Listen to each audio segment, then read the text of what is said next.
Yo, what is up everybody, and welcome back to another Madden 18 Ultimate Team game. We are in the salary cap going against John Ross. John Ross is definitely a popular pick in salary cap mode as we come out giving up a passing play on the first play, just because Ross's salary cap is not too much of a penalty enough to have the fastest player in the game on your team. Well, now Tyreek Hill also has 91 speed, but at the time of this game, there was no Tyreek Hill. And Tyreek Hill's cap is more expensive anyways because he's an elite, as Evan Ingram gets the catch. Evan Ingram is one of the best budget ballers out there in salary cap if you ask me. 85 speed, I believe, is the fastest for any tight end period in the game. He's like a 74 overall goal, doesn't cost too much. I have him on my team. My opponent also has him. So we have some similar choices, but one of our non-similar choices is Stephon Diggs. Or actually Devontae Adams, who just dropped the ball. 4th down and 9. He goes for it with Roethlisberger, and Bruce Irvin with a big time play off the edge gets the sack. Sometimes you just gotta hope those pass rushers come through for you. Sometimes they do, sometimes they don't. Bruce Irvin is one of those guys that comes through more often than not, as Tyrod Taylor actually gonna fight for the first down right there. We probably should have gone out of bounds, but you know, sometimes that works and sometimes it doesn't. More often than not, Tyrod will probably fumble. So we got to make sure we get out of bounds or slide in that situation. In the meantime, we throw a pass to Evan Ingram for the first down. Next play, Tyrod rolling out to the left, which was a terrible decision. We end up getting sacked by Ansah. 2nd down and 20 after the play. We get most of the yardage back after Chad Johnson gets the catch. Actually, all the yardage back. So now it's 3rd down and 10. It's still 3rd down and long, though. And we still got to try to convert. And we are not going to convert by throwing that dump down to Barry Sanders. But what we do, though, is get into comfortable field goal range for Janikowski, which I'm okay with getting at that point of the game. We got the ball via turnover, so I'll take getting some points on the drive. And usually when you get a turnover to start the game and you know you get ball coming out of half, I feel like, you know, you don't want to go for in that situation. You want to always get some points, get the lead, try to establish something and make your opponent play from behind, as we're getting this guy to do right now. But Roethlisberger's got a ton of time to look downfield and eventually find his man Stephon Diggs with the spin move. Diggs! Oh, baby! Stephon Diggs is going all the way! 72 yards! But that tells very little of the story and what happened on that play. Diggs juking, spinning, a little bit of everything as Ross nearly answers his big play with a big play of his own on the kick return as we roll out with Tyrod Taylor finding Ingram. And look at how quick Ingram gets upfield for a tight end. Tyrod 4 for 4 passing, now 5 for 5 passing. That's a rare sight because usually Tyrod Taylor will overthrow a pass, which, you know, he will probably do. We'll just have to try to limit that, and right on cue, Tyrod Taylor overthrows the pass. I swear I didn't know that was going to happen. I know how Tyrod Taylor plays in this game. You cannot expect him to throw 5 good passes in a row as, oh, I tried to big hit him right there, but that's LeGarrette Blount. That's not an easy guy to big hit. More often than not, he'll be the guy big hitting you as Bruce Irvin gets his 2nd sack of the game off that right edge. 3rd down and 19. Big Ben under pressure, forcing the throw incomplete. 4th down and 19. He brings out the punting unit. So far, defense playing pretty good in this one, besides that one Stephon Diggs big play, so as long as we limit those, we just gotta get some points on the offense side of football. That's the main thing. Like I said, you know, that Tyrod Taylor stuff is definitely true, but at some point we gotta get in the end zone with or without Tyrod Taylor. I already made the choice to have him on the field, so we just gotta live with it and hopefully try to establish some of that ground game with Christian McCaffrey so we can take someone to load off of our quarterback. But we are passing the ball early and often in this one, as Tyrod, the only guy that can find a way to overthrow a drag route, overthrows a drag route. 2nd down and 10. We got a lot of good protection. So eventually we find the open man. Colt Cruz spinning and getting to the 43-yard line. Under a minute to go in the first half. Downfield, open man will not be hit. Chad Johnson potentially had a touchdown, but Tyrod Taylor is his quarterback, so he did not get that catch. Now it's 3rd down and long after that 2nd down scramble. Only gets 2. Out route gets the first down to John Ross. Big time conversion. That gets us the first down and gets us in field goal range to try to get some points. Maybe get a touchdown and we can turn this upfield. Ross.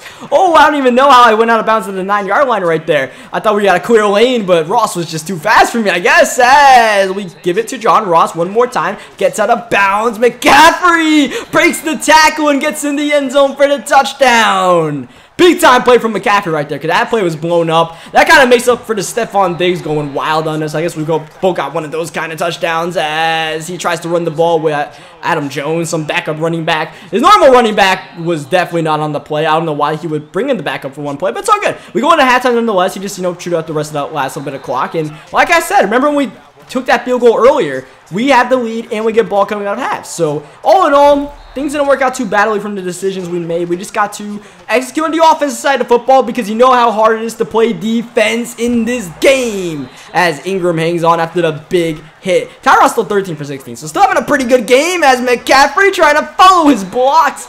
Oh, man. I didn't want to slow down too much as we end up getting sacked there. I believe John Abraham just came, or Charles Haley came in on block right there. But yeah, I didn't want to slow down too much because I wanted to try to get downfield as we scramble with Tyrod Taylor. Once again, 2nd down and long, making it a 3rd down and manageable. 3rd down and 6 at the 20-yard line. Out route. Working one more time. This time to Chad Johnson got the first. Running a counter with McCaffrey stumbling and hit pretty hard. After all that, only a gain of 1 as we run it with McCaffrey again, but he's shutting down the run. 3rd down and goal. He calls the timeout. He didn't like the look our offense was out in as we run play action with Tyrod. Looking in the back of the end zone for the cruise missile for the touchdown, putting us up 10 as John Ross swerving, getting blocked, and John Ross is gone. It's not even a question. He could have celebrated from the 3rd. Look at this Look at this. Do so fast, he could have celebrated for a solid 10 seconds on the play. He's not trying to give up a kick return, so he actually squibs it to Evan Ingram. But Evan Ingram, he's going to get him back. This is our tight end, and he's got a kick return. Oh my, he pretty much squibbed it to make sure he did not give up a kick return. And he ended up giving up a kick return anyways as Ross trying to get back to back kick returns in this game. So after all of that, we're pretty much even. It's everything that he does, we're countering. He gets a big play with Diggs. We get that one play with McCaffrey. He gets a return with Ross. We somehow, someway get one with Ingram. At some point, you know, he's got to make plays on the defensive side of the ball because we are just countering everything he is doing and playing from behind. You only have so much time to play from behind because we are now entering the 4th quarter of this game at some point. First, he's got to score, and then he's got to make a play. What a sack off the edge from Miles Jack, just wrestling Roethlisberger to the ground. Not an easy thing to do. And the next play, Bruce Irvin with his 3rd sack of the game. 3rd down and 30. Nearly impossible to convert this one. Roethlisberger, though, middle of the field, got his man Ingram, and he gets the first. Came on 2-man under right there, and I thought it was a solid call, but I guess not, as that wacky play ends up being incomplete. 2nd down. This is probably 4 down territory, running it with Blunt.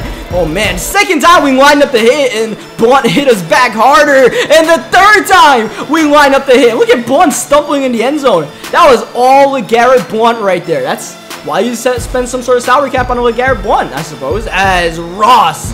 No kick return touchdowns at this time. Our offense is going to have to ice the field on, or ice this drive on our own as we go to Ross, but we go out of bounds and that stops the clock. We definitely want to keep this clock moving. Get this game over with because this is a pretty dicey situation right now. We definitely don't want to give him the ball back. 3rd down and 2. Tyrod lobbing to Ingram. And Ingram once again making big time plays all over the place. I hope he plays like that for the Giants in a row like this season. As McCaffrey gets the 1st down on the rush, he's definitely going to have to start using his timeouts. We burn up a lot of clock, get a couple of yards, and he eventually calls. Actually, no, he didn't even call timeout, so we chewed up more clock on 2nd down. And finally, he calls his timeout right here. This 3rd down can end the game if we get it, but we run a draw play to McCaffrey. Conservative play called to take away his last timeout and basically trust that our defense will not give up a touchdown with 45 seconds left in the game. We've pretty much only given up big plays in this game. Stephon Diggs, John Ross, so we definitely got to watch this kick return with John Ross. This is a nervous moment, and thankfully we bring him down. Maybe should have squibbed that one, but it's all good. Now we just rely on our defense to get the stop that I believe that we can get. I don't think with 0 timeouts you can go downfield on us, keep everything in bounds, and we should be good as he goes flat, goes out of bounds, but that's only going to get him 2 yards. That didn't really do much. 30 seconds left. Roethlisberger feeling the pressure from Bruce Irvin, running away across the body and intercepted by Devon Kennard. And Kennard breaks the Roethlisberger tackle, and this game is over. We could score the touchdown right here, but we're not going to. We're actually going to celebrate like a douchebag for a second and then go out of bounds, and we were going to need the ball out, but he ends up quitting anyways, knowing the game was over. We take our victory, and I'll pretty much wrap it up for this one. Getting into my opponent, we just kept on countering his punches, basically, like I said. So leave a like in the video if you guys enjoyed it. Subscribe for more, and I'll catch you guys next time.